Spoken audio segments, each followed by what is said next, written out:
Welcome to Stadium Review episode number 16, as today we're kicking off our USHL journey at Bob Suter's Capitol Ice Arena, home of the Madison Capitals.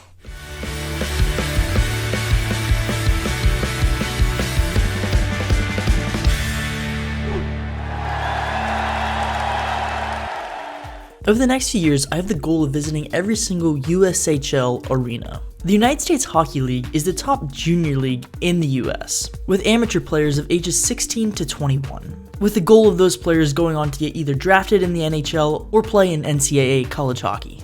There's a total of 16 teams across the Midwestern United States, with teams in Ohio, Michigan, Illinois, Wisconsin, Iowa, North Dakota, South Dakota, and Nebraska. And we're starting off this journey with the team closest to me, the Madison Capitals in Madison, Wisconsin. The Madison Capitals were originally founded and began competing in the USHL in 1984, with Bob Suter as their head coach, who is a Wisconsin native and also played on the 1980 US Olympic gold medal team.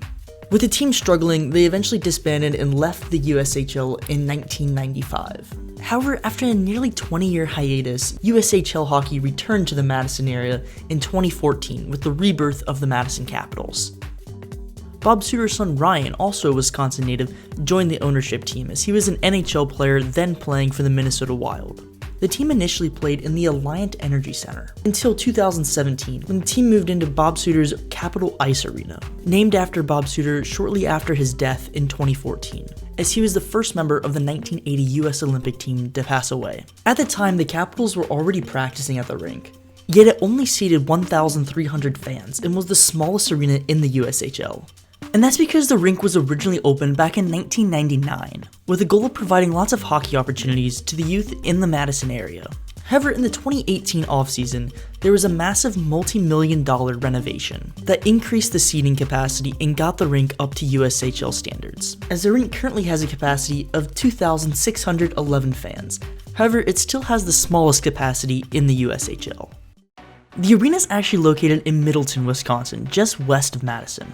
And it's kind of in a business park area, but it's pretty accessible and there's free parking all around the arena, which is built up in a metal barn style.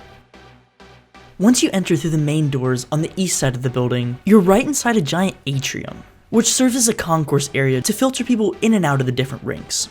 There's actually two different rinks, with the rink on the north side not really having any stands around it.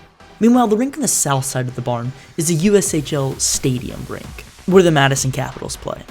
On the north side of the atrium, there's the Madison Capitals Wall of Honor, commemorating a lot of alumni players that either went on to play professionally in the NHL, European leagues, or D1 college hockey. And underneath the mural of all those players, there's all the trophies the club has won and their long history over several different teams and eras. In the center of the large atrium is a concession stand, as well as a pillar dedicated to Bob Suter, showing all the accomplishments throughout his career. The south side has steps that goes up to a private party deck area, and it was also lined with lots of memorabilia from both Bob Suter and his son Ryan throughout both of their careers. Alright, so let's go get our ticket scan that I was able to get for $10.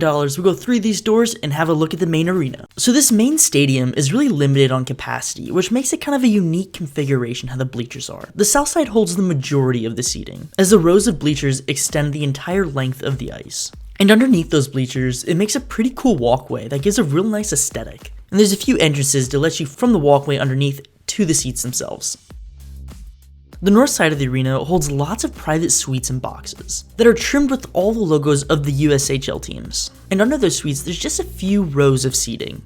What I thought was really interesting is that the smaller seating sections behind the benches actually have a gap in them to allow for the visiting team to walk back and forth from the ice to their locker room.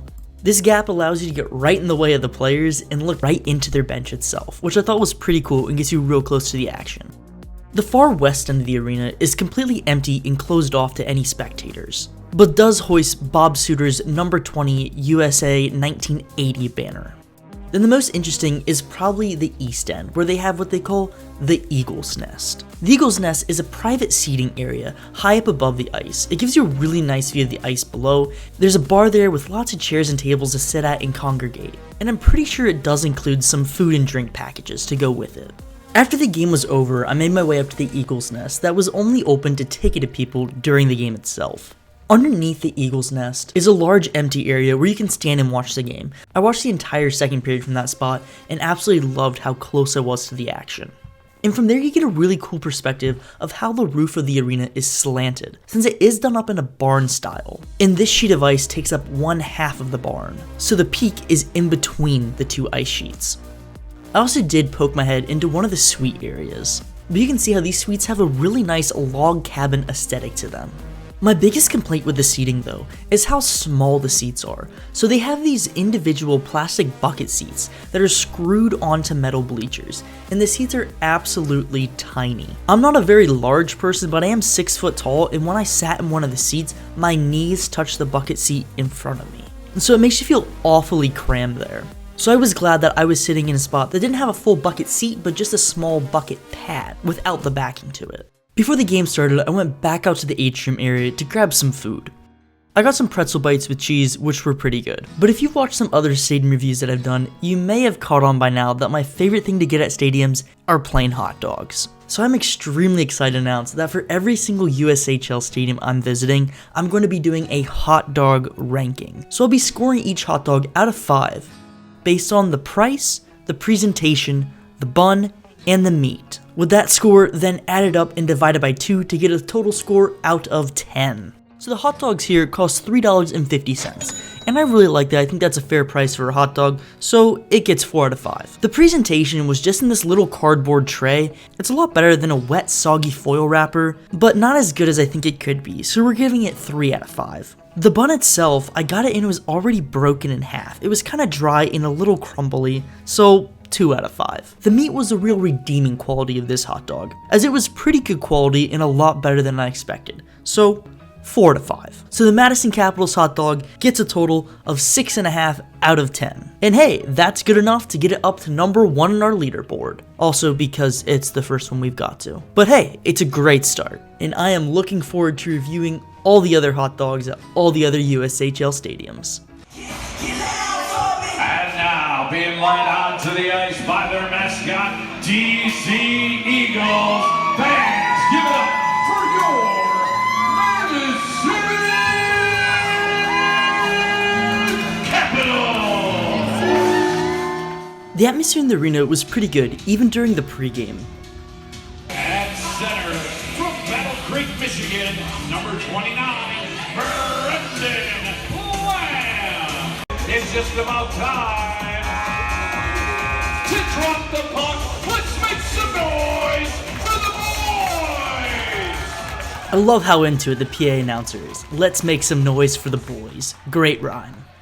Since the arena is really compact, you get a great feel for the pace of the action. And the short glass makes you feel like you're right there in the game. You could probably tell during the intro how much the Capitals love to use their lights, and this is best proven after the Caps score a goal, as the whole barn just turns into one big party.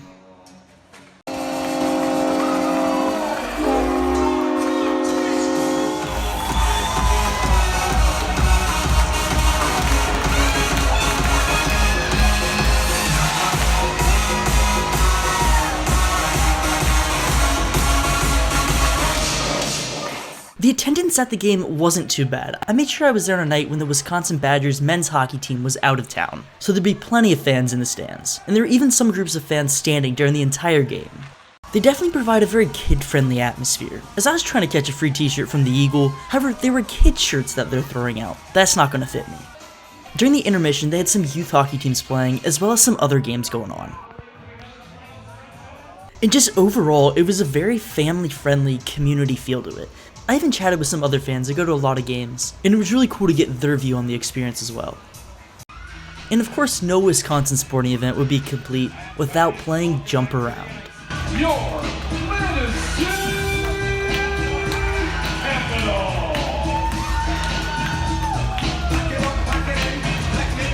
After the game, there was even a post-game skate for all the kids to skate with the Capitals players, which was really awesome to see. And lots of the players had their families out there on the ice with them during this skate.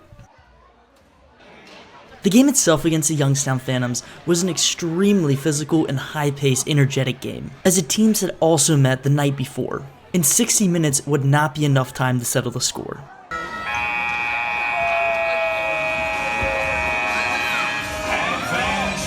second night in a row, we are going to overtime. Since I've watched hockey my entire life, I'm pretty good at watching plays develop, and I was not going to miss the opportunity to catch the game-winning goal on camera.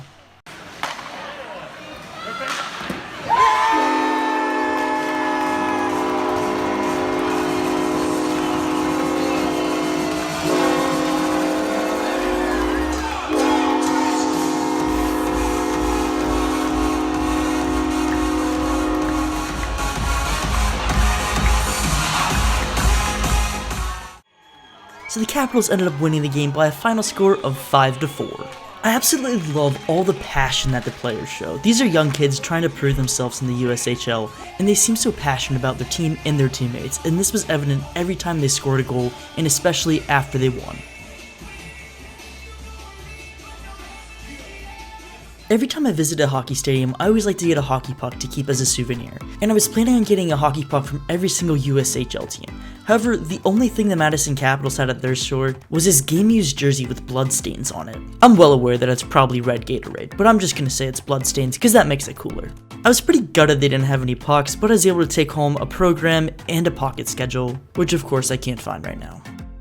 Alright, thank you so much for watching this video. If you enjoyed it, be sure to give it a thumbs up and subscribe to the channel so you can see all our other stadium reviews and the rest of our USHL journey. I'll see you again real soon. Thanks. Bye.